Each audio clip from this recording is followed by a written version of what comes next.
Hello నమస్తే welcome back to my YouTube channel వేసి paradise. I am Gajavalli Sai Sahiti. ఈరోజు special cauliflower curry. ఒక్కొక్కరు ఒక్కొక్క స్టైల్లో ఈ కర్రీని చేసుకుంటూ ఉంటారు. మేము ఇంట్లో చేసుకునే స్టైల్ ఇప్పుడు నేను మీకు చూపిస్తాను. Let's begin the recipe process.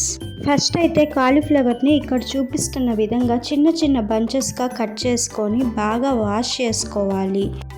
ఇలా వాష్ చేసి ఉంచుకున్న కాలీఫ్లవర్లో 2 టేబుల్ స్పూన్స్ పెసరపప్పు, మీ టేస్ట్కి తగినంత కల్లుప్పు, కొంచెం పసుపు, కొంచెం వాటర్ని యాడ్ చేసుకొని బాగా మిక్స్ చేసుకొని స్టవ్ మీద పెట్టుకోవాలి. మీడియం టు హై ఫ్లేమ్ మీద కాలీఫ్లవర్ని ఉడికించుకోవాలి.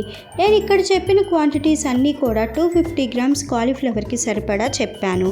ఇక్కడ చూపిస్తున్న విధంగా కాలీఫ్లవర్ ఈ విధంగా ఉడికిపోవాలి. ఇప్పుడు ఈ కాలీఫ్లవర్ని పక్కన పెట్టుకోవాలి. తర్వాత ఒక మిక్సర్ జార్ తీసుకొని మీ స్పైస్ లెవెల్స్కి తగ్గట్లుగా 8 to 10 పచ్చిమిర్చి, 3 టేబుల్ స్పూన్స్ కొబ్బరి, చిటికెడు పసుపు, ఇప్పుడు మనం మిక్సీలో వేసే పచ్చికారానికి సరిపడా మాత్రమే కల్లుప్పును వేసుకోవాలి. ఆల్రెడీ మనం ముక్కల్లో ఉప్పు వేసుకున్నాం కాబట్టి కొంచెం జాగ్రత్తగా చూసి యాడ్ చేసుకోండి. మొత్తం కూడా ఇక్కడ చూపిస్తున్న విధంగా మెత్తగా గ్రైండ్ చేసి పక్కన పెట్టుకోవాలి.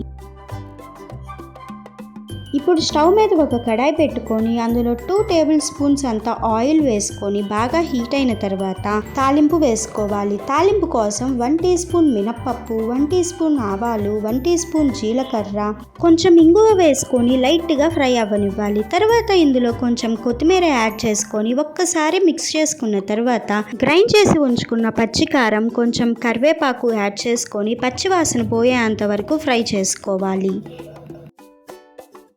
ఇప్పుడు ఇందులో ఉడికించి ఉంచుకున్న కాలీఫ్లవర్ ముక్కలన్నింటినీ వేసుకొని 3 మినిట్స్ లో ఫ్లేమ్ మీద టాస్ చేసుకున్నామంటే ఎంతో టేస్టీగా ఉండే కాలీఫ్లవర్ కర్రీ రెడీ.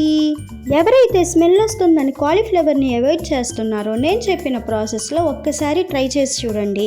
ఏమాత్రం స్మెల్ లేకుండా టేస్టీగా ఉండే కాలీఫ్లవర్ కర్రీని ఎంజాయ్ చేస్తారు. Stay tuned for more interesting recipes. Please do watch, like, share, comment and subscribe to my YouTube channel.